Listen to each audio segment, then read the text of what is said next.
Hey everyone, it's Desiree, and I am here on an awesomely rainy day to show you some colored pencil coloring. So I pulled out my Polychromos. Now remember, these are oil-based, and we'll get into that more.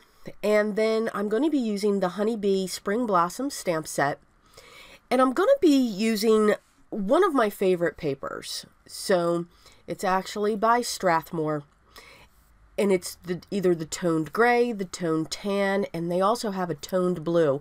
But this is a mixed media paper, so it is really thick. It is comparable to 110 pound, even though it says 184 pounds. So that's the feel of it, okay? So it is very thick. Now, the other paper that I do use is the same thing, the Strathmore toned gray, and toned tan, but this is 80 pounds, so it's a lot thinner. So sometimes using it and die cutting, it can tend to be flimsy, where this that I'm using, which I'm going to be using the blue tone today, is a lot stronger. My original is Bristol paper. I like a paper when it comes to colored pencils that has a tooth. I don't like using my colored pencils on Neenah Desert Storm. I don't like using my colored pencils on Neenah Solar Crest. I like to use my colored pencils on a paper that's got a grip to it, that's got tooth, and that's what we call it. It's got hills and valleys. You can also use watercolor paper. Now that's a little more extreme, but you could. So my favorite are the Bristols, and now these, I do like both Strathmore papers, whether it's the 80 pound or the 184 pound mixed media. So I'm just going to stamp my images. Now I do gravitate to either the tone tan, the gray, or the blue when it comes to my colored pencils. If I want a white, I pull in the Bristol. It's got a lighter color. I know it's not white, it's ivory, I get it. But that's when I'll pull that in. When I stamp, no matter what paper I'm on, I will either use the Simon Says stamp Fog, or I will use the Simon Says stamp Barely Beige. It all depends, especially when it comes to florals. I will use those colors. I will stamp in black to color some images. And it all depends upon the image. It all depends on how fast I want to move as well. Coloring with your colored pencils is very time consuming. At least for me. Now, I'm talking as I'm stamping, so that's why I know I'm keeping a lot of this in. So this is a long video. If you don't like long videos and don't want to see all the details, this is not the video for you. You should stop and either scroll forward or go to another video if you want. But anyway, back to this. So colored pencils, when I color this way, which is my favorite way of coloring, colored pencils are my medium of choice. Yes, I have alcohol. Yes, I have watercolors. Yes, I have watercolor pencils. I've got the watercolor markers. I got it all. But colored pencils are my medium of choice. So we've got all the images stamped. Now, they're very vibrant right now. And if you saw my previous video of the Simon Says August kit, you know, as I was stamping the sentiment, same thing. This will fade back. Drastically, this will fade back. So I just started creating one of these. So when I am coloring a process that's going to take time, I will create this little strip. I will write down the colors that I'm using, the numbers and the names. The type of colored pencil I use is on the back, which is Polychromos. And then I will stamp one of the images and color part of it, just so I can see what it's going to look like on that paper. If I don't like it on that paper, then I'll choose another color. But I will test out my colors on the paper that I'm about to use before I start going into this. Now, here's where the really long parts, and I like to keep that key next to me. So you can see the colors that I'm using. I'm also using and pulling in the Prismacolor colorless blender. So you will see that. So this is how I start. I go in with my second to darkest color. And when I color, I usually do have a minimum of 4 colors, especially for florals. I will choose 4 colors. So I start out with my second to darkest, and I'm a flicker. Yes, I said flicker. I like to put the striations, the lines in this, because I will be blending this out. So I start with my second to last darkest. I then come in with my next darkest above that, and I'm going over what I just put down. I'm now coming into my third color, and I'm coming over that. Finally, my lightest color of the shades is coming in. Again, I start where I started with the darkest, and I'm coming through. When you do that with colored pencils, whether they're wax-based or whether they're oil-based, they will start to blend because you're starting from there and you're going to pull that pigment up. Oil bases will blend more because of the way the pigment and that baseline is, because it's oil-based. Wax pencils do too. Prismacolors are my favorite. The last color that I come in with is what I call the darker tone. Okay? And it's also the lighter tone. So that's usually a dark blue, a black, a charcoal gray. It's like a tone color for the darkest. And then I come in with my white. That's my highlighter. Even though that last shade color is pretty light, I still come in with the white. You can actually blend with your white pencil. But here I'm coming in with my blender. Now, I'm trying to keep my hand off from the top of it, but with this blender, I'm using pressure. So when I use pressure on a pencil, I'm down towards the point. When I'm using light pressure, I'm away from the point. So you can see when I use my white and my blender, I'm trying not to hide it. So I'm trying to come back so that you can see what I'm doing there. But you can see how the blender just pulls it all together. That is always one of the last pencils that I will use. As long as you don't press too hard with the blender, you can still apply layers. And that's what I do. I continually add layers. So that's why you'll see my hand towards the back end of the pencil, towards the middle. Because when your hand is there, you're able to use a lighter pressure. You're not going to go down hard. If you really put pressure right off the bat, you're not able to layer more colors on top of that, because you're going to fill in the tooth. So that's what our leaf looks like. So if I take my sample next to that leaf, that's what you have. Now, this brush here, you saw me use it a couple times. One of the things that, and it'll take a while to break, you don't want to take your hand and brush away. When you use the colorless blender, or if you use pressure with the white, you get the little pieces of pigment from the pencil. You don't want to brush that away with your finger because you're going to apply pressure and you could smear and get marks over your cardstock. So a light, fancy brush. It could be a makeup brush. I just love the look of that Nuvo. It could be from an old paint set, but just a brush that's very soft that'll just push those away. You don't want a white stiff brush. This here is my setup for my pencil sharpening. You will sharpen your pencils often. So I have the old-fashioned metal hand sharpeners, which I have to admit are the best. And then I do use this one from Prismacolor, or yes, Prismacolor as well. Now there's 2 sets of points in there. When I'm using the colors, the blendable colors, or the color blends, I'm going to use the one that's going to give me an elongated point. The point will last just a little bit longer. the hole to the other side is it still gives you a point, but it's shorter. I will use that for my blender, and I will use that for my white. So, because those are the ones that I put pressure on.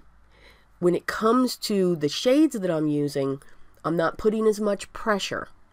So I want that sharp point to last a little longer. You'll also see that sometimes I come in on an angle. I'm using the side of the pencil. That will allow the point to stay longer as well.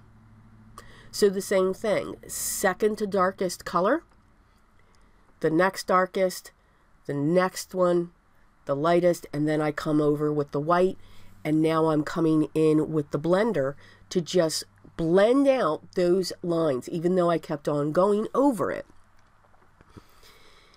The final tone, excuse me, in this one is actually a deep blue purple.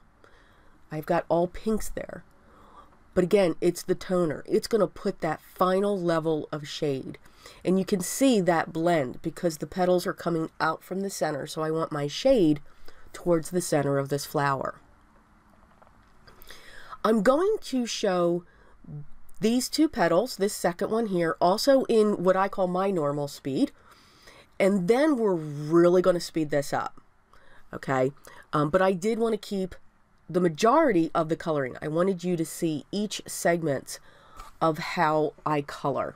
Again, trying to keep my hand, maybe next time I'll angle the camera down a little bit, you know, so that you can see that. But again, it takes practice. Can you do this with Crayolas? Absolutely. Can you do this with Reeves? Absolutely.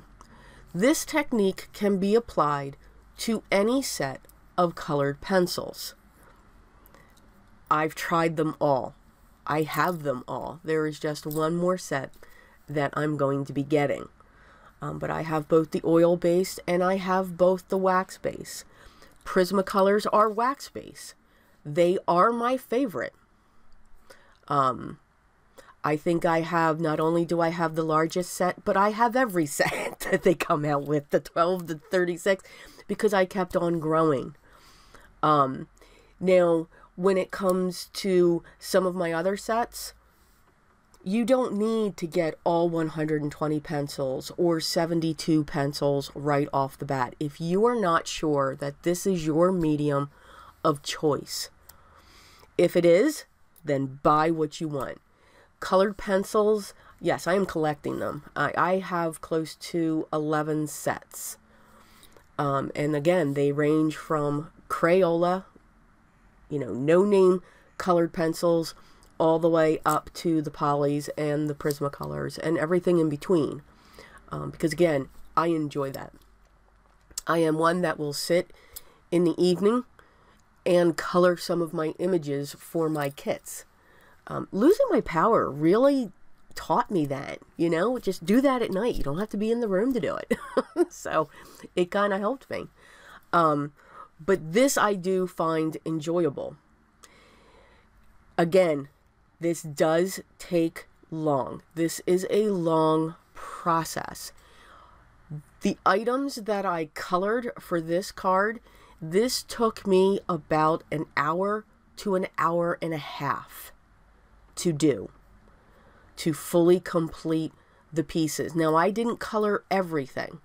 I always stamp more, because then as I'm coloring, I'm thinking about how I'm going to put this together, what I want it to look like.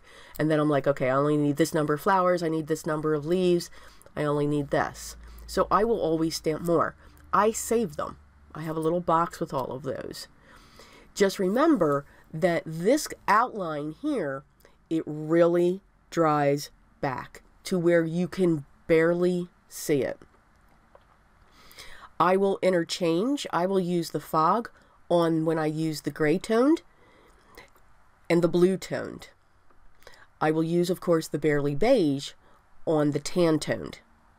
And again, they will push back. So basically, I'm creating a no line colored pencil image. That's the look that I like. And there's our flower. Now we just have left for the center. So now I did not test these colors on a piece of paper. I just kind of grabbed some colors, and you can see the different range that I have. I'm going from a golden yellow to a red brown, and then I have a charcoal brown. So I laid my golden yellow down first. I'm then coming in with the reddish brown, and I'm creating little circles. It gives me texture when I do that. Don't want it to be solid. And then I'm coming in with the charcoal brown, and I'm flicking my lines. And you can tell when I started, my hand was up close because I wanted pressure right off the bat with that. So that's that process. Okay, next time I'll show you a little bit more in the next card, depending upon what the image will be. So I fussy cut all my items out, or all my flowers and petals out. My card base is going to be 4 1/4 by 5 1/2, and it's a top folding.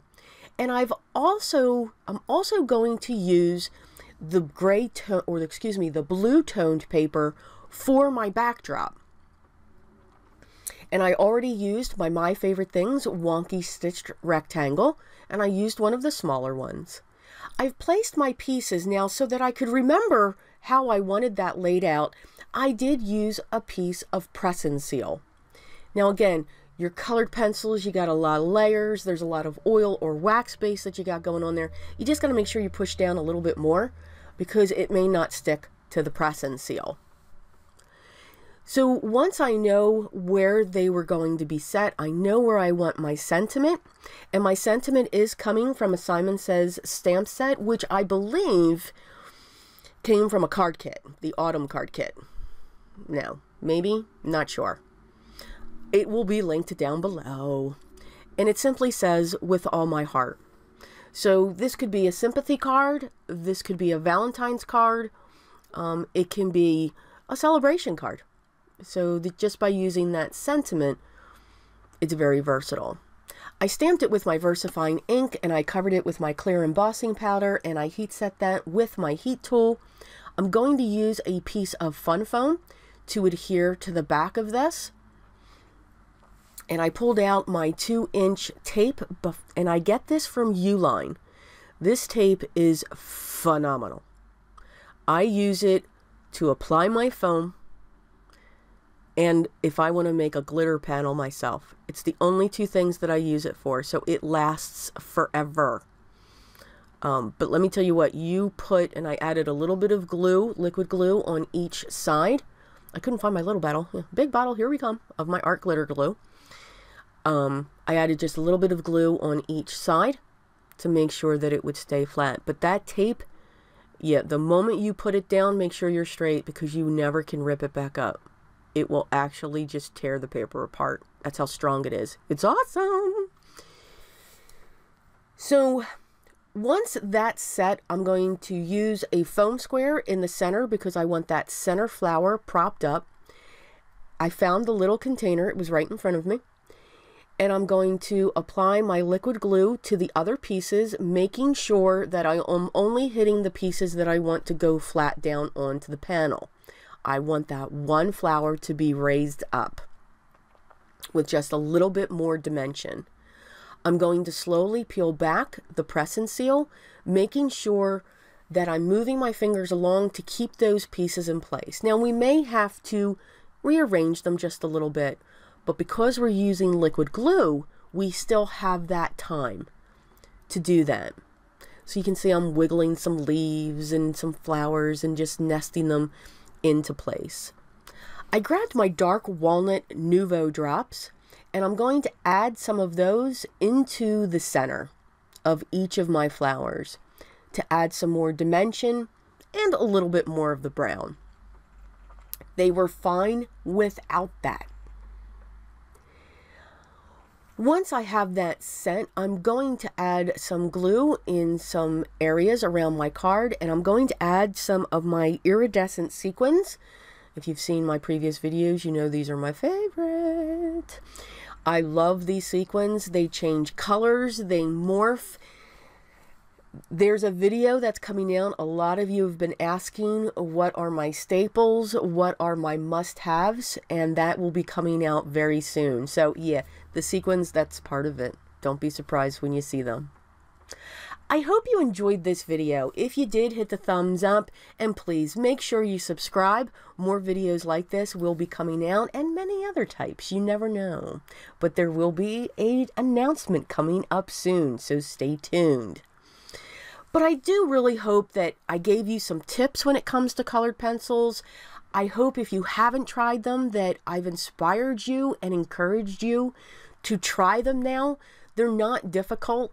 You do not need to start out with Prismacolors. You don't need to start out with the Polychromos. Get yourself a set of the Crayolas. You can get them at your local craft store. Amazon has them.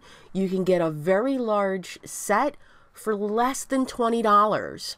You can also get a set from Arteza as well. I've used them and I think they're just as good. But Crayola, start out with those, get used to it, watch how your hand maneuvers with it. If you have any questions on this, please make sure you leave them down below and I will get back to you as soon as I can. But also, questions, comments, absolutely. All the products that I used will also be listed down below if you want to check them out. I will list 2 sets of Polychromos, but no, you don't have to start with the large set. You could start out with the 12 or the 36. I believe they come into those. So I'm going to list the second to smallest set that they have. Give that one a try if that's what you want to start out with. Okay? Again, I hope everyone has a great day. But again, like the video, make sure you subscribe. But always remember, what is most important, always be creative.